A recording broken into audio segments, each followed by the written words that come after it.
Assalamualaikum warahmatullahi wabarakatuh. Di sini saya akan menjelaskan tentang otoritas seorang hakim, yaitu 3 prinsip utama seorang hakim dalam memutuskan suatu perkara atau sifat-sifatnya seorang hakim. Yaitu yang pertama yaitu berlaku adil dan tidak mengikuti hawa nafsu. Prinsip pertama yang harus dilakukan seorang hakim adalah berlaku adil dan tidak mengikuti hawa nafsunya belaka. Prinsip ini terdapat dalam Al-Quran surah Shad ayat 26, yang artinya ketika mereka masuk atau menemui lalu ia terkejut karena kedatangannya, mereka berkata, "Jangan kamu merasa takut, kami adalah kedua orang yang berperkara yang salah. Seorang dari kami berbuat zalim kepada yang lain, maka berilah keputusan antara kami dengan adil dan janganlah kamu menyimpang dari kebenaran dan tunjuklah kami ke jalan yang lurus." Dalam Al-Wajiz, kitab yang disusun oleh Wahbah Zuhaili, dijelaskan bahwa ayat ini sebenarnya ditujukan kepada Nabi Daud yang kala itu bukan hanya sebagai raja, namun dipercaya rakyatnya untuk memutuskan perkara atau sebagai hakim. Turunnya ayat ini diberikan pengingat kepada Nabi Daud yang ternyata secara tidak sadar pernah melakukan kesalahan atau berbuat tidak adil terhadap salah satu rakyatnya. Lalu kemudian ia bertaubat dan kembali berlaku bijaksana.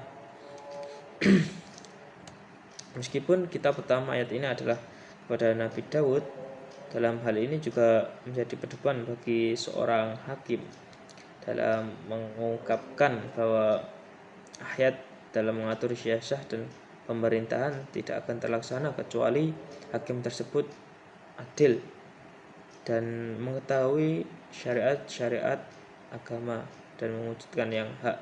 Seorang hakim tidak boleh mengikuti hawa nafsunya seperti memihak karena hubungan kerabat, teman, dan mengutamakan rasa suka dan benci kepada yang lain. Ayat ini juga mengancam dengan azabnya yang pedih bagi yang melanggarnya, bagi yang memutuskan perkara dengan hawa nafsunya semata. Kemudian yang kedua yaitu menjauhi suap menyuap.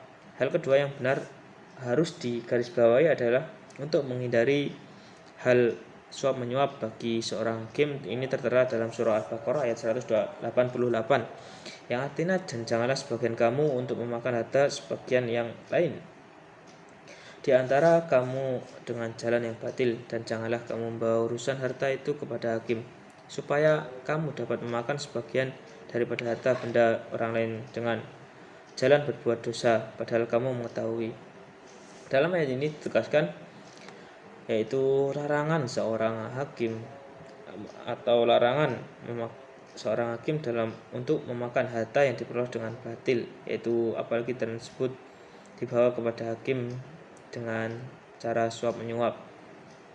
Dalam tafsir Ibnu Katsir, dalam tafsirnya Al-Quran Azim menjelaskan bahwa keputusan hakim tidak dapat berubah sedikit pun hukum untuk menghukum sesuatu, dan juga tidak membuat sesuatu yang sebenarnya haram menjadi halal atau yang halal menjadi haram. Artinya meskipun sang hakim melakukan tindakan tersebut, maka membelot dari hukum yang sebenarnya, tetap saja hukum Allah di akhirat akan tetap berlaku sesuai hukum yang aslinya. Jadi tidak boleh seorang hakim itu untuk melakukan suap menyuap, karena di akhirat nanti akan mendapatkan hukuman yang setimpal.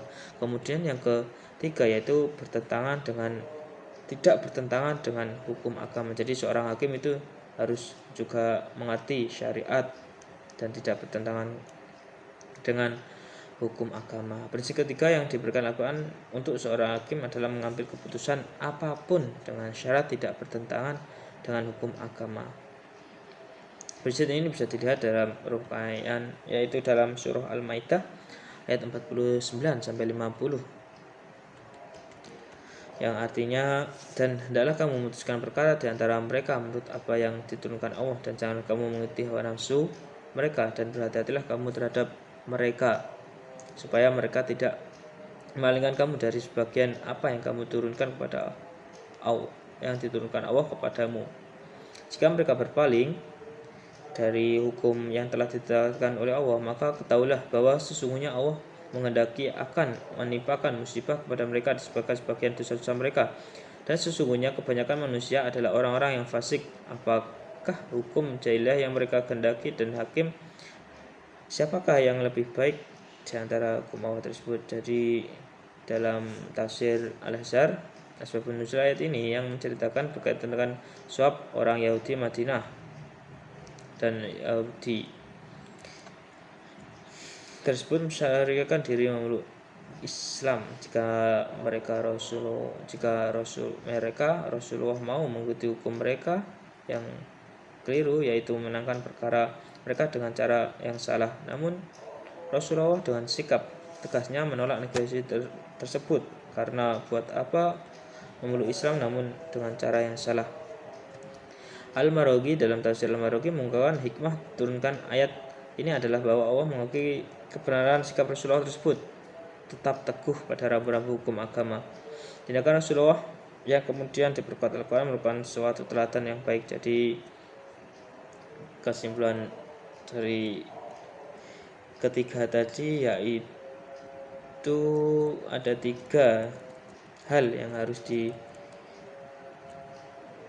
seorang, yaitu berliku akdim, tidak mengikuti hawa nafsu, tidak menerima suap menyuap, dan mengerti tata cara seorang hakim sesuai dengan syariat Islam. Demikian mungkin itu yang dapat saya jelaskan untuk memenuhi UTS Tafsir Hukum Peradilan. Wassalamualaikum warahmatullahi wabarakatuh.